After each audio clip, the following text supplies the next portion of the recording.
In the vast sky, a young bird questioned its purpose.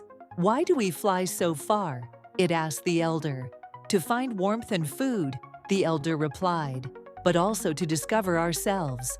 As they soared, the young bird noticed stars guiding their path. "How do we know where to go?" it wondered. "Instinct," the elder said, "and trust in the unseen." The young bird pondered, realizing the journey was more than survival. It was about faith in the unknown. As they reached their destination, the young bird understood the journey itself was the answer.